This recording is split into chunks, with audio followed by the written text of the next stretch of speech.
Good morning, Dr. Bhattacharya. Sir, good morning. Good morning. Okay. You see, CT scan is very important for DNB and MS students. Even in OSCE, you have 2-3 CT scans. And Dr. V. Bhattacharya was in SSKM Hospital. Now he is Chief of Radiology at CMRI Kolkata. He is a very avid teacher and he has a huge collection of good CT and MRI scans.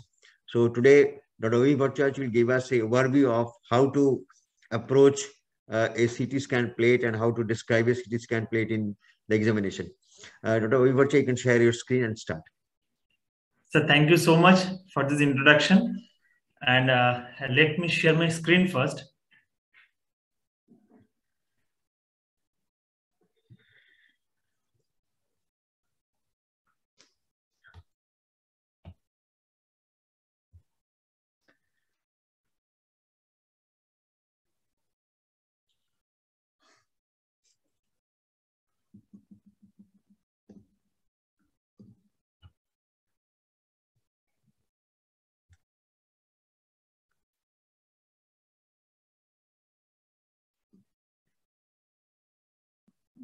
Sir, can you see it? Not yet.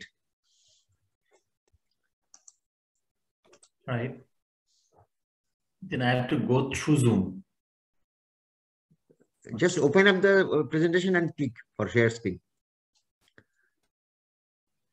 So just open up and it is seen in my laptop. That's why I'm asking whether you can see it or not. Oh, you're not seeing at all. You have clicked the share screen option. Okay, no, sir. Right, yeah.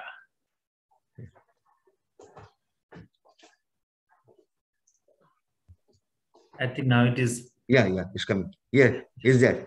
So thank you, sir. So you can go to slideshow. Yeah, please. Thank you, sir. So actually, before starting the procedure, before starting the discussion, let me know how many students are there in the audience, because it has to be an interactive session. Yes. I think it is 16. Isn't it? Yeah, 15 is already there. Some I have physically, there are 5 students here physically at MR Bangur. All right, sir. Can I hear from them something? Hello? Yes, sir. Yes, they are here. They can interact. And anybody in the audience also can interact. Naim is there, you can call. Or here, Dr. Milind, Dr. Jyoti, Dr. Shuman, Dr. Onkar is here. And Nitesh is here. All right, sir. So thank you. Okay. So basically, when we start a discussion about abdominal CT scan, or for that matter, thoracic CT scan and the whole body CT scan, we need to understand a few things. So we started our journey in CT scan with a conventional CT scan, 1 slice, then comes 2 slice, 4 slice, 16 slice, 64 slice. So now we have in our center 128 slice. I think 256 slice, 300 and something slice are also available for research purpose. So what does it mean? What is the meaning of the multiple slice? We know the principle of CT scan is based on X-ray, the radiograph. That means we expose a patient to a X-ray tube. So the X-rays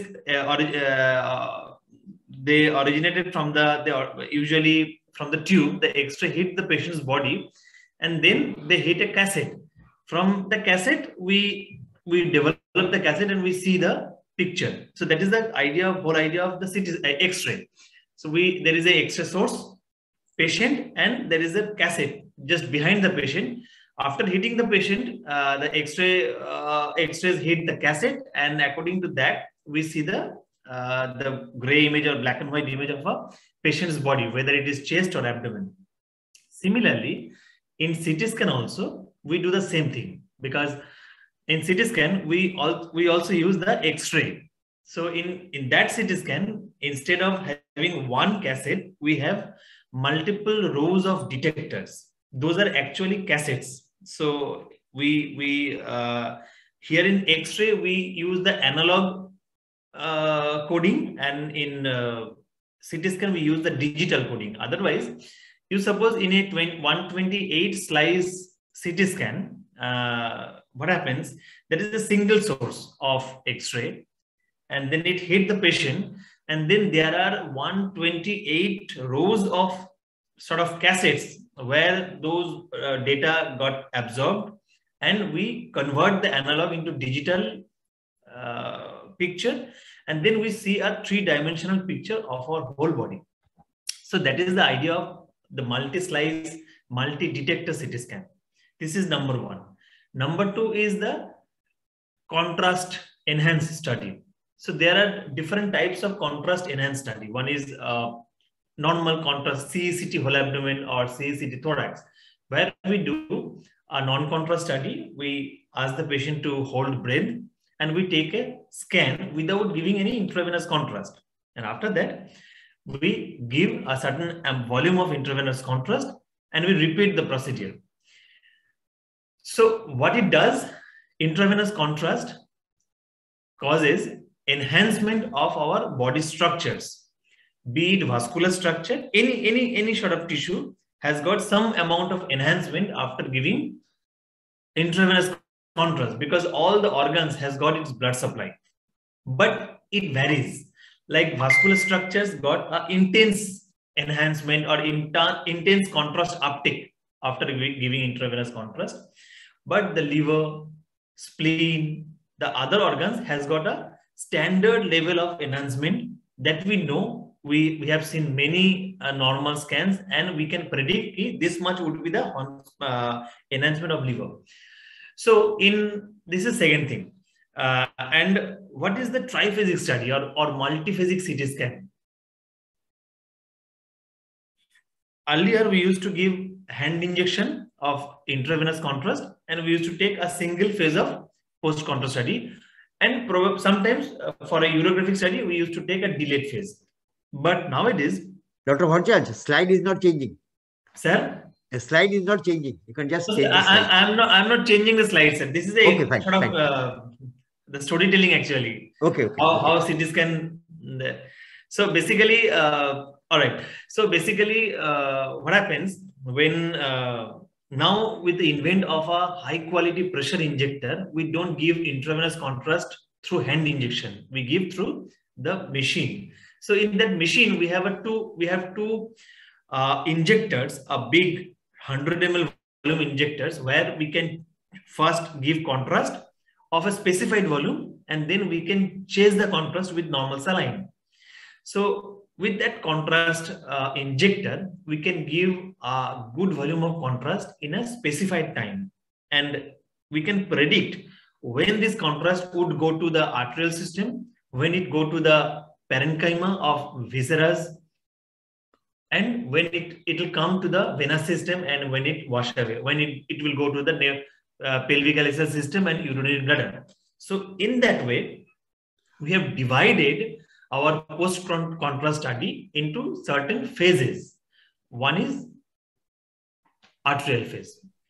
The arterial phase again divides into two phases, the early arterial phase and the late arterial phase. The early arterial useful for CT angiography. Suppose I need to see the mesenteric vasculature, or I need to see a hepatic anatomy, hepatic arterial anatomy before the Whipple's procedure. So in that case, I will ensure that the whole amount of contrast would remain inside the arterial system during that specific phase of contrast study. So I can produce, or I can visualize a very good quality three-dimensional image where we can only see the arterial system. For that, we need an early arterial phase, which is it is actually 20 to 25 seconds. In some in pediatric population, we take early, so it is called 12 to 25 seconds, but usually it is 20 to 25 seconds. Basically, is for the early arterial phase, and this is for angiography. And then comes the late arterial phase, where we want to see the parenchymal enhancement.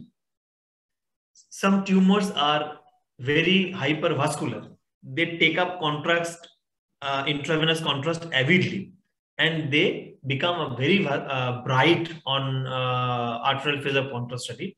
And in that, to visualize those tumors, we need the late arterial phase of contrast study. If you like, if some technician or technologist miss it, they take arterial phase scanning before 20 seconds. So they may not get any tumor hypervascularity on arterial phase, because those contrast at that point in time would be almost inside the arterial system, not inside the hypervascular tumor. So for the tumor detection, like insulinomas or any neuroendocrine tumor of pancreas, primary hepatocellular carcinomas, and other hypervascular tumors, renal cell carcinomas, where we can see the arterial phase enhancement, the late arterial phase is the phase where we can see the enhancement, and it comes around 25 to 30 seconds. So think about 20 to 25 seconds or 15 to 25 seconds the early arterial phase, and then 25 to 35 seconds is the late arterial phase. All right. Any confusion from students' part? Yes, yes, all right. And then comes the hepatic or portal venous phase. So hepatic venous phase is different. Portal venous phase is different. Portal venous phase comes at around 40 seconds, 40 to 45 seconds, and hepatic venous phase comes at around 60 to 70 seconds. So how we count the second, because it is very minute, like 5 or 10 second difference would make a huge difference in the picture quality. So it starts from the time of contrast injection, not after finishing the contrast. So there is a bolus, there is a trigger actually. When you start your injection, so you just press the bolus, and at the same point in time, they will start ensuring that the count starts. And after starting the contrast injection, probably after 8 to 10 seconds, your contrast is gone inside the body. Then after 27, like after 10 seconds, the arterial phase, early arterial phase start, and so on and so forth. So from the starting of contrast injection, this 40 to 45 seconds is the portal venous phase, 60 to 70 seconds is the hepatic venous phase. But like, see, if you want to take so many phases, we are actually exposing the patient to radiation. So that's why we don't take so many phases. We always cut short our actually requirement according to the demand of the concerned physician. So suppose in a patient, we need a particularly CT angiographic image where we will take a early arterial phase, not a late arterial phase. A patient with cirrhosis, we're suspecting HCC, then we will take a late arterial phase. And in between portal and hepatic venous phase, we take a single phase. Now we don't take a 40-minute scan and then 40-second scan and then 60-second scan. It is only a 60-second scan. We call it as hepatic or portal venous phase. And finally, after 90 seconds, we take a equilibrium scan in some patients where there is a suspicion of focal lesion in liver, and we need to characterize that. Otherwise, a delayed phase, which is after like 5 to 10 minutes, is taken to see the contrast excretion into the pelvic cell system of kidneys, and then it will visualize the whole ureter. If there is any stone, which may not be radiodense, which may be, suppose in cases of patients with diabetes, they usually have a papillary necrosis, and then papilla sloughed out, and it causes a radiolucent stone inside the ureter. Patient is having fever, sepsis, urosepsis, but we sometimes they don't have any hydronephrosis also. So in detecting those smaller obstruction in the ureteric system, the delayed scan is important. So now we have finished the multi-detector CT scan. What does it mean? And then multiphasic contrast enhanced study in CT scan.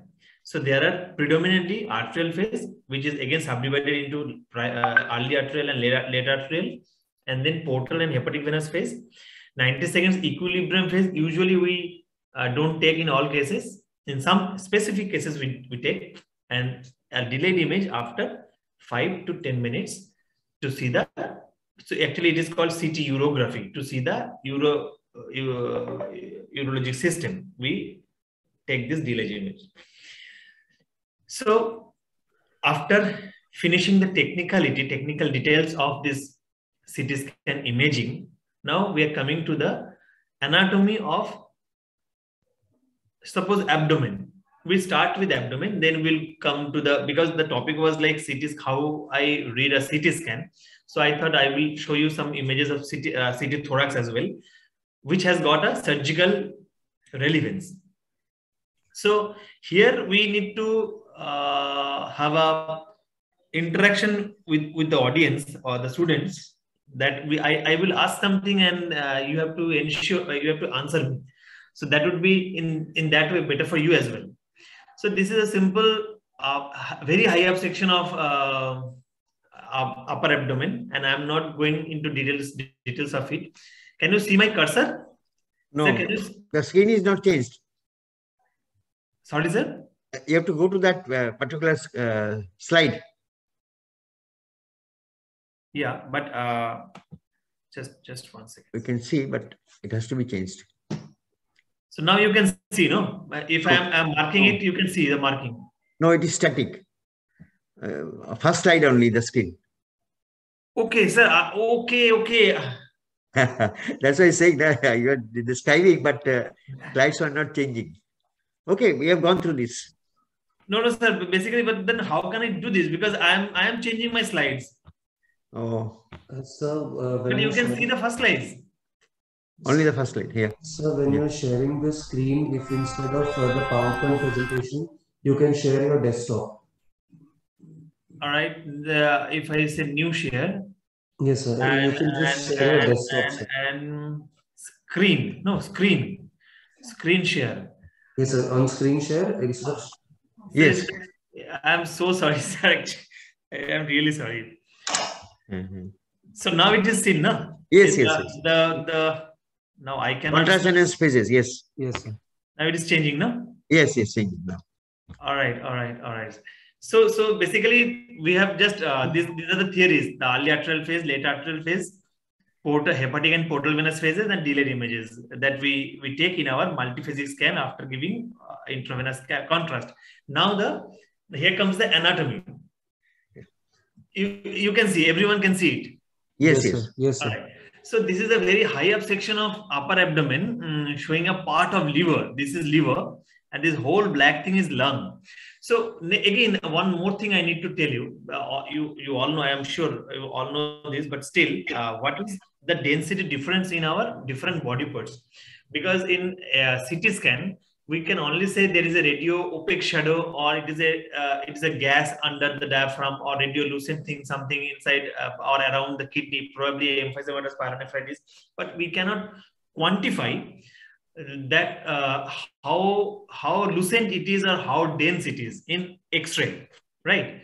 But in CT scan, we can do it. And the unit we call Hounsfield unit. You need to know the Hounsfield unit is a unit which is used to quantify density of different body structures. Like the lung has got a lowest Hounsfield value in our body because it contains air. And lowest means is -1000. It starts from -1000, then -400, 300, 200, and then comes fat. Fat is also a very low density structures of our body. So fat comes in around -70, -50 to -70 Hounsfield unit is the Hounsfield value of fat. And then comes the water, which is 0. Water is the standard reference. The water inside the gallbladder, water inside the urinary bladder. It is usually around 0 to 10 is the Hounsfield value. And then comes the soft tissue of our body, like liver, spleen. All the soft viscera are around 45 to 55 or 55 to 60 Hounsfield unit. And then comes the blood. Blood is 88 to 85 Hounsfield unit. And bone it starts from one. Calcification is also very dense, like 180 to 300 Hounsfield unit of calcification. Bone, depending on the cortical bone or medullary bone, it comes from like 330 or 360 to up till 1000 Hounsfield unit. So this is the spectrum of the density difference inside our body. Like in this particular case, this is the soft tissue structure, liver. And this liver has got a Hounsfield value. This is a post-contrast study. So again, in post-contrast study, the Hounsfield unit increases. Like if it is pre-contrast, Hounsfield unit is around 60. The post-contrast, it would be around 85 to 90 Hounsfield unit. Because of the enhancement, the density increases, the Hounsfield value increases. This is the liver, and it has got a higher Hounsfield value. But the lung is dark black, and it has got a Hounsfield value of less than minus 500 or something like minus 700 or minus 1000 Hounsfield unit. So that's why the lung or whatever, see, this is the subcutaneous fat. You can appreciate, although this patient has got a very minimal fat, this fat is also not very dense. So fat comes in around like minus 70 or minus 50 Hounsfield unit in negative scale. And this is the bone, dense bone. It is bright. Its Hounsfield value would be at around plus 300 to plus 1000 Hounsfield unit. Okay. So here comes this liver. This is the just behind the liver. This is inferior vena cava, aorta, esophagus, and you can see it. The caudal, if I come down in the caudal sections, again, this is the liver. Liver has got two lobes, right and left lobes. And middle hepatobiliary vein divides the liver into right and left lobe. I'll come into it. And so you need to know all these structures very clearly, because I keep on telling this in my different lectures, because I know my audience changes, because the students now you will be, after 1 or 2 years you start practicing. So these basic images are very important to understand. When you start looking at a CT scan, you should start seeing, if it is whole abdominal CT scan, you first start seeing a liver. So always one more thing you need to know in radiology. This is very important for you who are like physician to understand. In radiology, every time I need to change the pointer.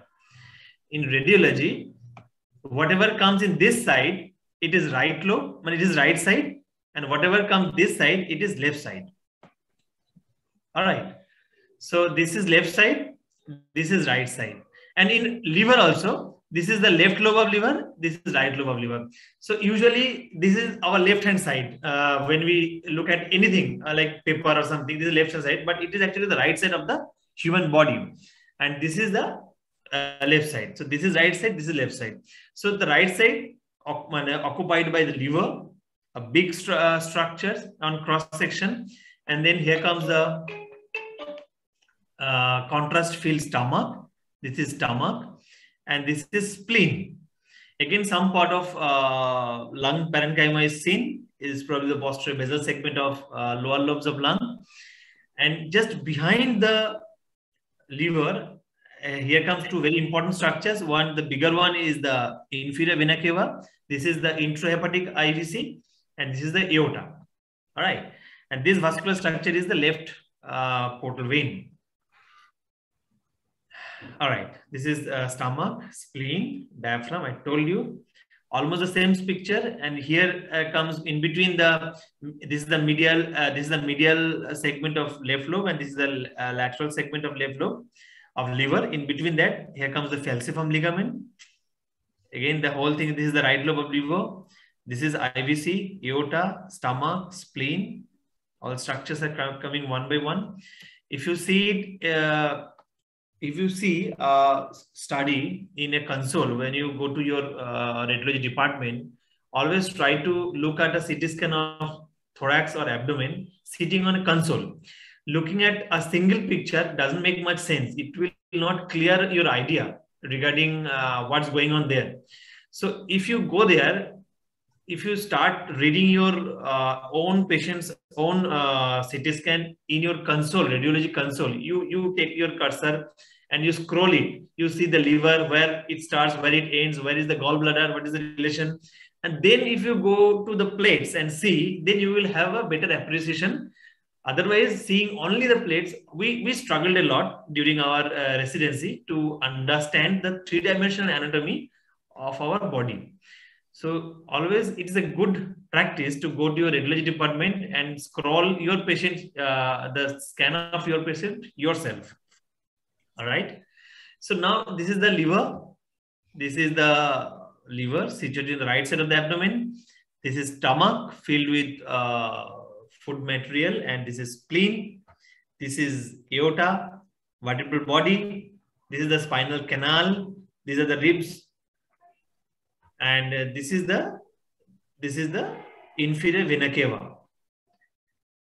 Everybody can see it, isn't it? Yes, yes, very clear. Yes, sir. All right. So now comes to the sectional anatomy.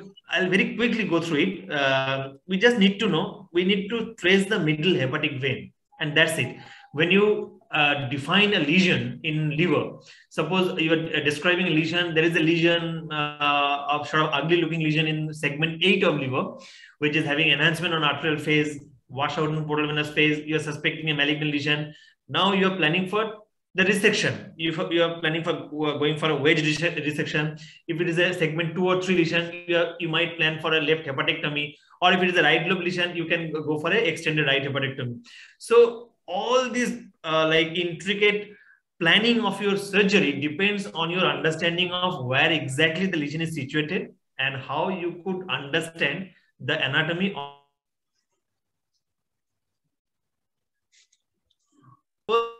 first the CT scan, locate the lesion, and then you have to start planning where you go for surgery.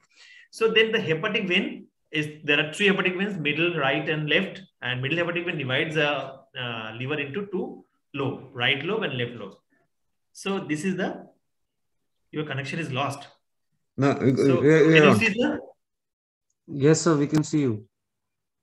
All right. So this is actually the middle hepatic vein, and it divides liver into the bigger right lobe. The whole thing is the right lobe, and the smaller left lobe. It is the section. Always when you see the liver, it is a very good practice. You first see the portal confluence. The portal vein comes and gives branch, right and left branch. You see at that level, this is the portal vein. So now I am exactly at the bifurcation of portal vein. I am at the mid part of the liver. If I go cranially, there would be 4 segments. If I go caudally, there will be 4 segments. So if I go cranial to that portal bifurcation, the portal, extremely sorry, it's not a portal confluence. It is portal portal bifurcation at porta hepatis. You look at it first, and above the bifurcation is the segment. This is actually the level above the portal bifurcation, where the middle hepatic vein divides the liver into right superior lobe, and this is the left superior lobe. And then left hepatic vein again divides the left lobe of liver into a medial segment, which is called segment 2, and lateral segment, which is segment 4A. Whereas the right hepatic vein divides the right lobe of liver into an anterior segment, which is segment 8, and posteriorly segment 7. So you are at this level, you are above the portal venous bifurcation. So in the higher sections of liver, you see the middle hepatic vein, and you are sure, okay, this is middle hepatic vein, which is whichever is, this is middle hepatic vein here. So whichever is posterior is the right lobe, whichever is anterior is the left lobe. Try and figure out the right hepatic vein, which is posterior to the middle hepatic vein. All 3 veins are draining into the suprahepatic inferior vena cava. Picture, so it would be very easy for you to understand as well. So then right hepatic vein, which is dividing anterior segment, is the segment 8 and segment 7. If I go down, so this is actually the just below the level of portal bifurcation. So here, this is the left branch of portal vein. This is the right branch of portal vein, right? Just below the portal bifurcation. And the same thing. And now, if I say this is middle hepatic vein, you may not believe. How can you have drawn a black line, and how can you see how can you tell this is a middle hepatic vein? So that's why if you sit on the console and scroll it, you can see that vein is exactly diagonally coming down, and you can actually trace them. So if you trace and see, this is middle hepatic vein, and this is at the level below the portal bifurcation. So again, this middle hepatic vein divides the posterior segment is the right lobe. And here, this right hepatic vein divides the liver into segment 5 and 6. So you just close your eye, right side the liver, you are below the portal bifurcation, anterior segment is segment 5, posterior segment is segment 6. If I go above the portal bifurcation, the posterior segment is segment 7, anterior segment is segment 8. It is a clockwise thing. So 5, 6, 7, and 8. On the right side, you need to know the whichever comes medial to the falciform ligament. The high up is the segment 2 and low down is segment 3. And in between the falciform ligament or in superior, you don't have a falciform ligament. There you can see the left branch of, left hepatic vein. And in between the left and middle hepatic vein, that portion of liver parenchyma is the segment 4. If it is above the portal bifurcation is segment 4A, below is segment 4B. Why we need this? When we report gallbladder cancer, then there will, like, if it is a locally extending gallbladder cancer, you will see the infiltration of tumor tissue inside the segment 5 and 4B of liver, which is at the gallbladder bed.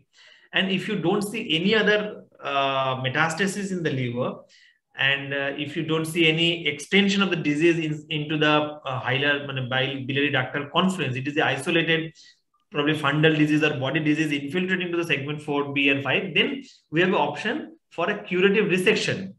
We can go for a radical cholecystectomy. We can do a wedge resection of the entire amount of the portion of segment of liver adjacent to gallbladder. But if you see a lesion in segment 2 or 3, or a lesion in segment 6 or 7, then it becomes an inoperable lesion, gallbladder here, because already we will call it is a metastatic lesion. All right. Anyone from the audience? Yes, yes, sir. It's clear. So I want some question from the students.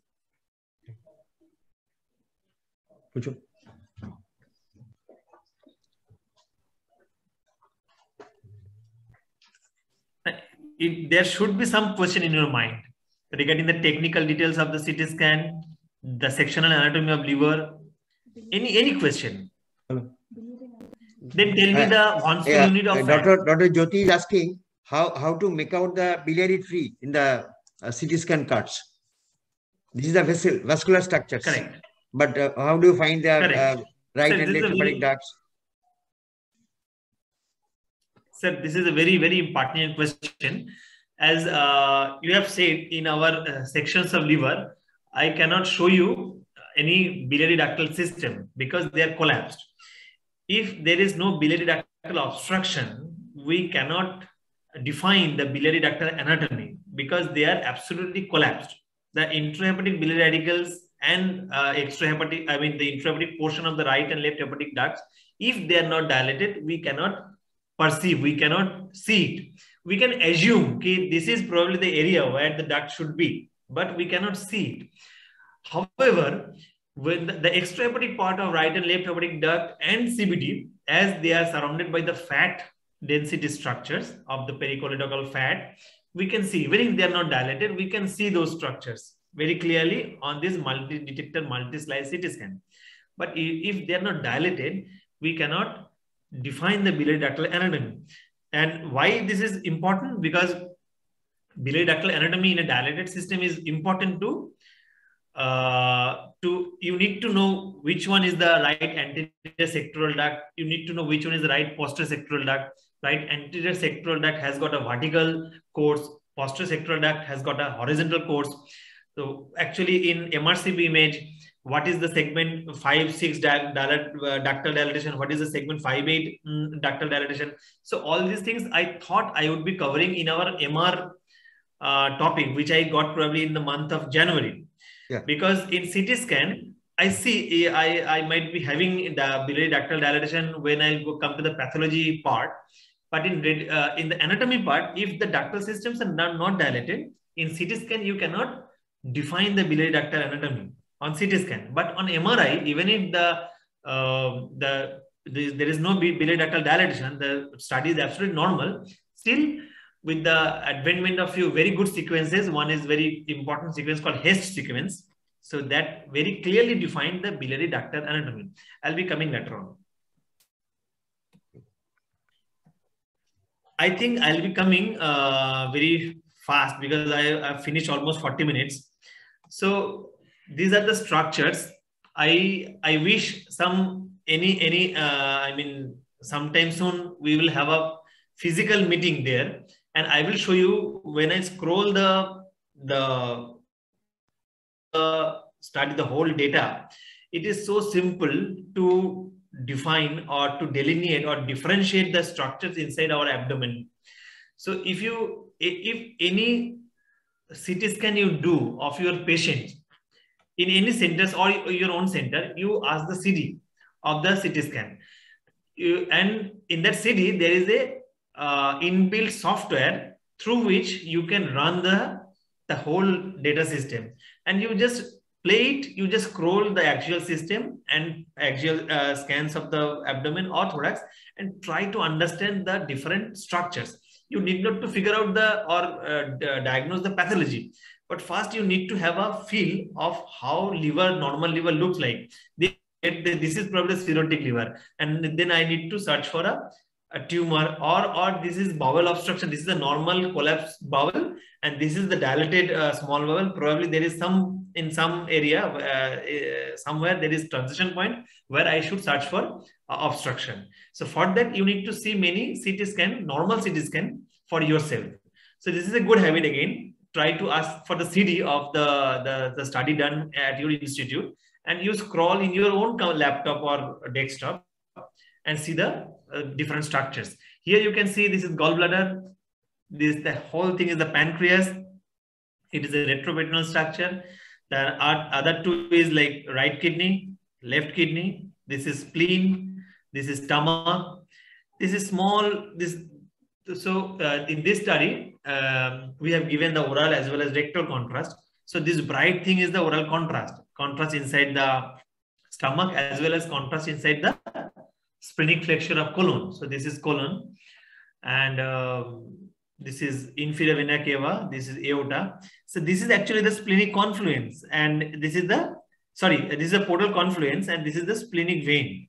So if I go cranial, then I will see a main portal vein, and then at the porta hepatis, it will bifurcate into the right branch and left branch of portal vein.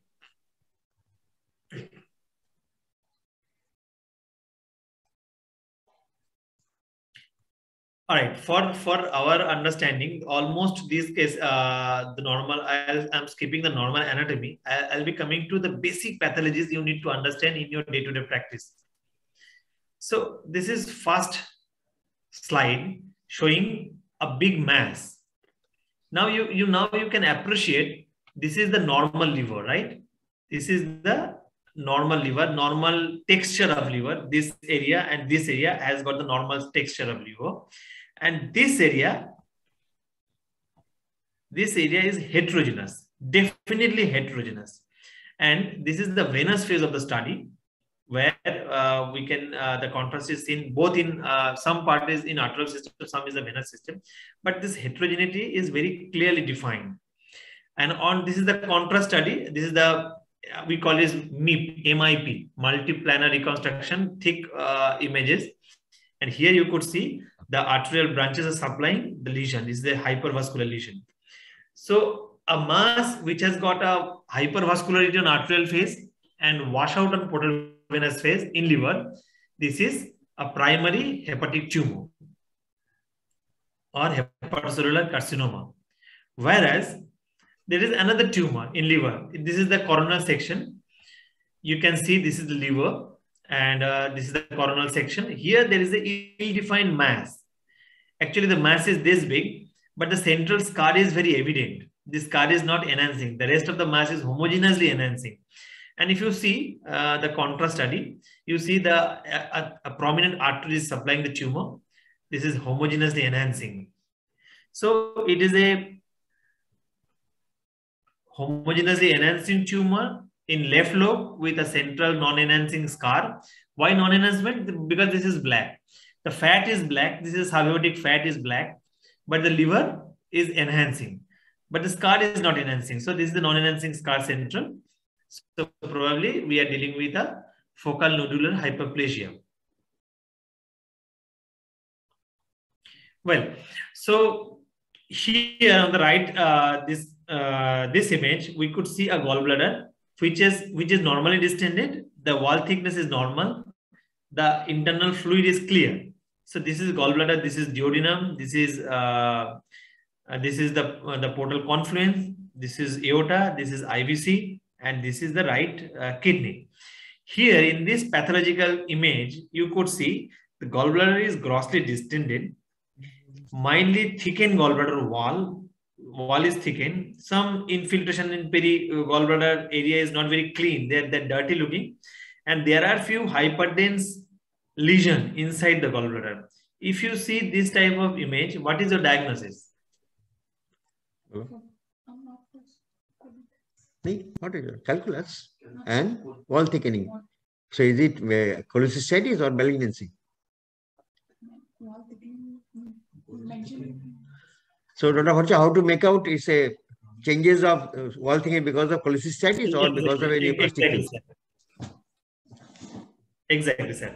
So basically, first of all, the most important thing is the clinical background of the patient. So we should always inquire for the patient's condition. If the patient is presented with severe upper abdominal pain, he is tossing on bed.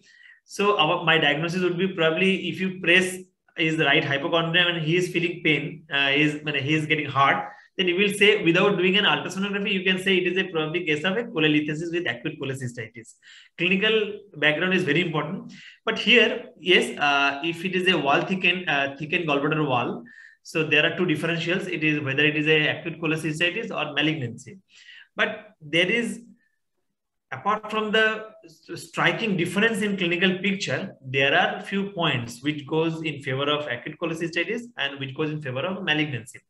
Malignant wall thickening would always be asymmetric, number one, would be having a abnormal mucosal enhancement, and number three would be having basically we are talking about the tumor. Like there are three types of gallbladders here. One is like a mass lesion, which is repressing the gallbladder and infiltrating the gallbladder fossa, segment 4B and 5 of liver. There we don't have any confusion. We are very sure this is the CAGB, and sometimes we can also see it in a trapped calculus inside that mass. This is the most common variety. Second variety is the asymmetric mural thickening with abnormal mural enhancement. In that way, it would be focal, it would be really asymmetric, the mucosal enhancement would be abnormal, and there will be the soft tissue infiltration, the ill-defined soft tissue infiltration in adjacent liver bed, or that means segment 4B and 5 of liver. But in acute cholecystitis, it is uniformly thickened gallbladder wall. There will be pericholecystic infiltration, means inflammation, but there is no soft tissue thickening, and definitely the gallbladder would be very much distended. So this is it goes in favor of acute cholecystitis. And third gallbladder CA variety is the intraductal polypoidal, which is also very obvious. You will see a enhancing polypoidal mass lesion inside the gallbladder lumen where you don't have any confusion. So this is the case of cholelithiasis with acute cholecystitis. So as I was telling, like the most common type of CAGB we see is a mass lesion in gallbladder fossa.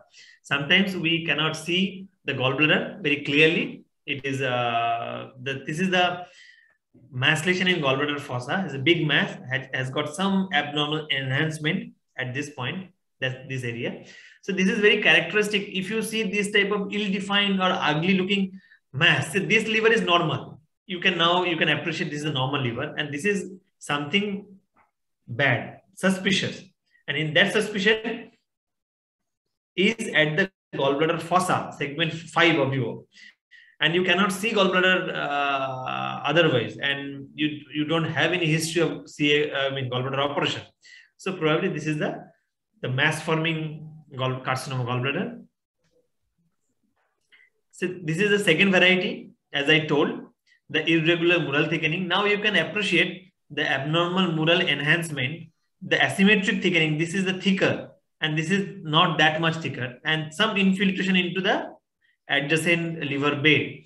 So this is if you see this type of lesion, you will have a feel that we are not dealing with the acute cholecystitis. It is an ugly lesion. It's probably a carcinoma gallbladder. We need to Sometimes we directly go for a surgery, radical surgery, or we can have a because sometimes with the xanthogranulomatous cholecystitis, we have some challenge diagnosing xantho versus early CAGB.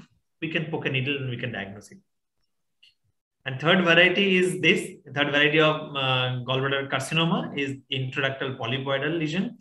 We usually see gallbladder polyps unless they are more than a centimeter and they are sessile and abnormally enhancing. We are not worried, and we usually follow the 2 millimeter, 3 millimeter, or 5 millimeter polyps on ultrasonography. But if it is a sessile lesion, more than a centimeter diameter, enhancing with irregular thickening of the adjacent gallbladder wall, then it is very suspicious, and we should consider it. It is a intraductal polypoidal variety of gallbladder carcinoma.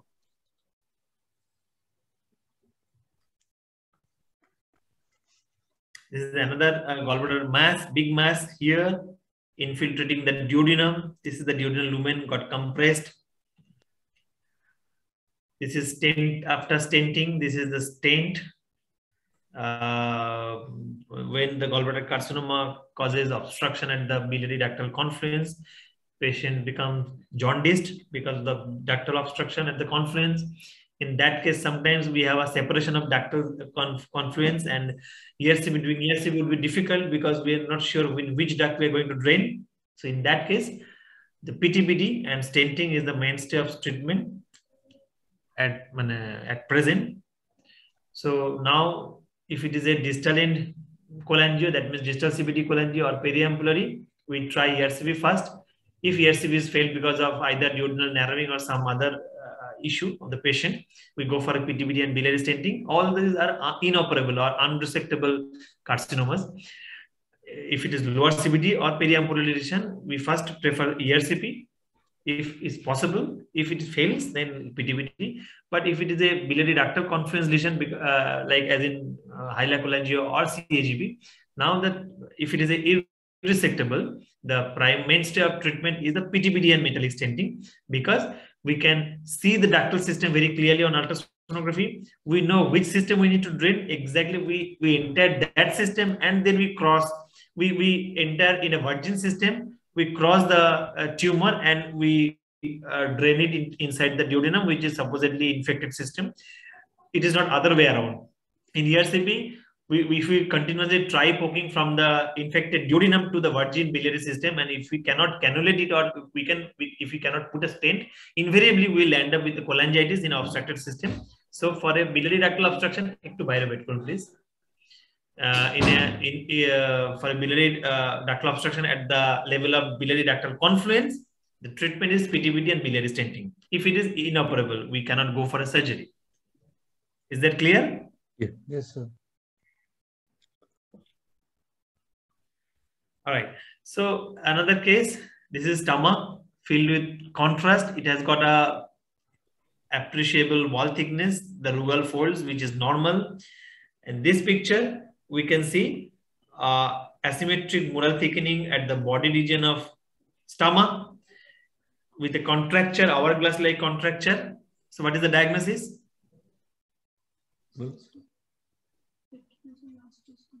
What diagnosis? So it is a CS stomach, right? Yes, for CS stomach, we don't have much. The gastric carcinoma usually diagnosed by endoscopy. They take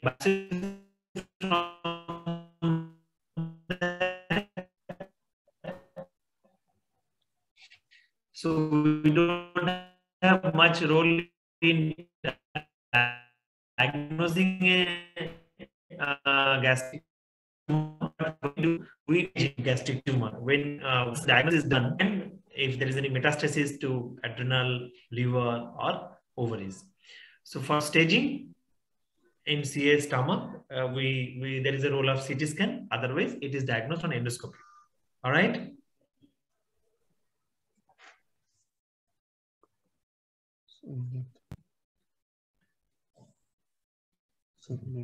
I need to show you some good cases.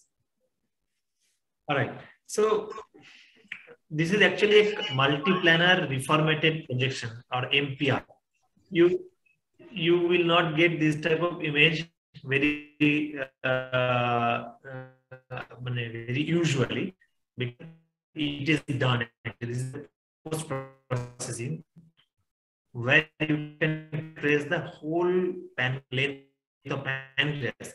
And here they have shown, this is borrowed from the literature, they have shown Dr. Bhattacharya, audio is not clear. Inside and this is the whole length of pancreatic duct.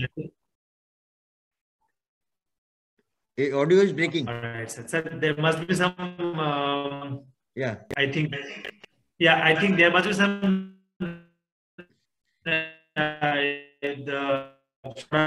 network issue. I think. Yeah. Am I on? No, it's okay. Yes. Am I audible now? Institutional network. And it is not absolutely not.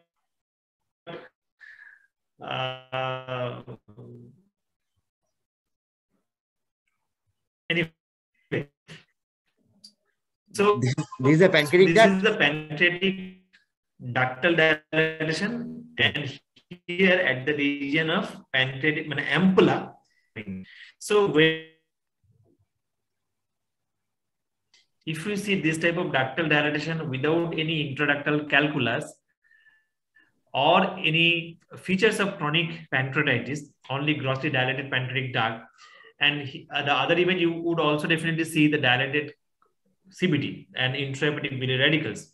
So in that case, you should have a strong suspicion of a periampullary mass. Usually, the distal CBD cholangio or a periampullary pancreatic head mass is so small when it produces symptom, we can only see the dilated CBD and MPT.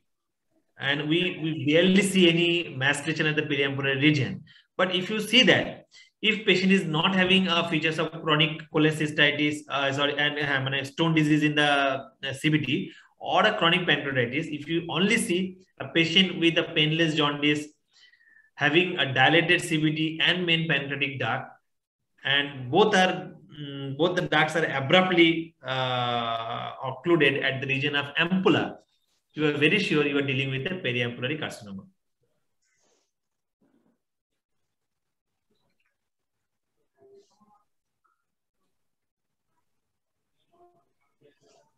All right, and then this is the colon. It's not that it would not be very helpful for you as well. So all short of any hollow viscous, if there is a mural thickening of either stomach or small bowel or large bowel, first of all, you will get a proper clinical history. Patient would have you are suspecting first small bowel or large bowel lesion.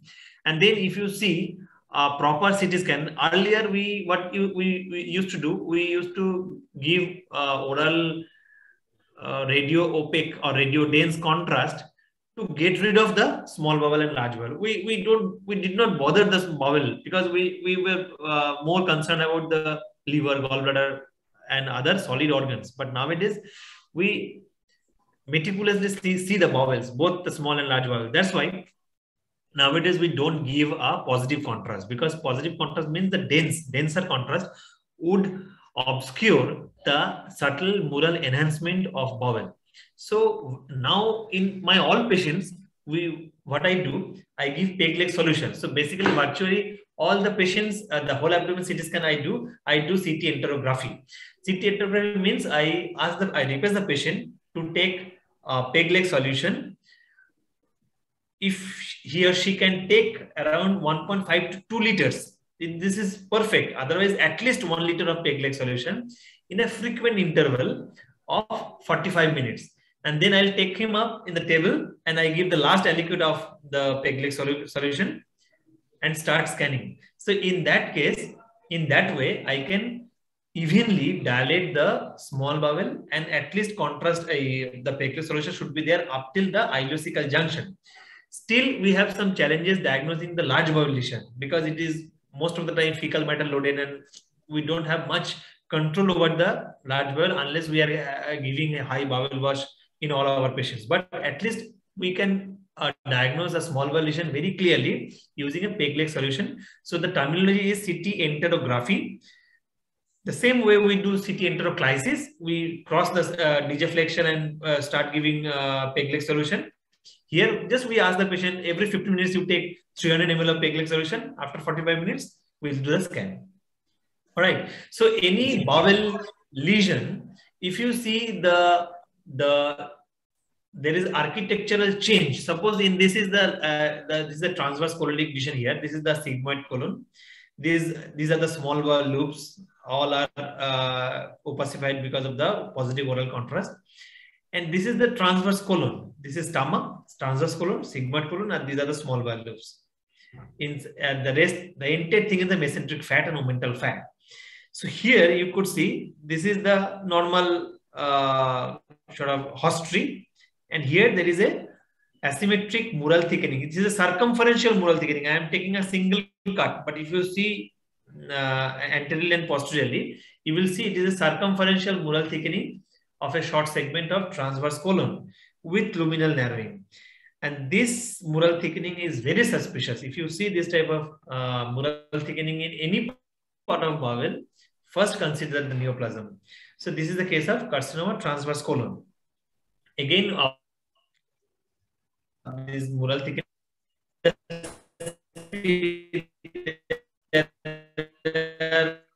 nodular lesion here. Deposits and presents are not. Usually the colonic lesions are notorious for liver metastasis, whether there is liver metastasis present or not, ascites, and all these things. The criteria obstruction, doing a colostomy or ileostomy, and then what? For that, we need to give them a overall idea, overview of the lesion. But you need to understand if this is asymmetric mural thickening, this is abnormal, and this is neoplastic. Sir, आज के इतुई था नहीं? ठीक. We have covered the very important part, basic of CT, and at least going to the normal structures. आज के इतुई था. We can have last 5 minutes questions था. If there is any questions? Yes. So now we are not giving any oral gastrography contrast. It's only negative contrast. We don't give because we now, with the advent of this 128 slice CT 250 slice, the excellent visualization of the bowel wall is seen. Only we need to dilate them evenly. Because we need to understand that there will be a normal peristalsis. In that process, there will be some part of bowel will be contracted, some part will be dilated. We should not mistake the contracted part as a tumor, like a lesion or pathological. So that's why we need to evenly dilate the small bowel. That's it. The rest thing the machine will do, and we need to see where is the pathology. So finish up the study before the patient start passing stool. Once he start taking, and then you take it on table. Sir, actually, like if I ask him to take 1 liter or 1.5 liters, at the time the study finishes, he will have the urge for the passing stool. Then at in our department only, they'll pass the stool once or twice, okay, and then they'll go home. No, definitely, if you give the oral contrast, dense contrast, it is difficult to see the wall because everything is appearing as a contrast field gut. Unless there is an obstruction still. Sir, thank you so much. Thank you. Thank you very much. Thank you. Thank you so much, sir. Thank you. Okay, sir. Have a nice day.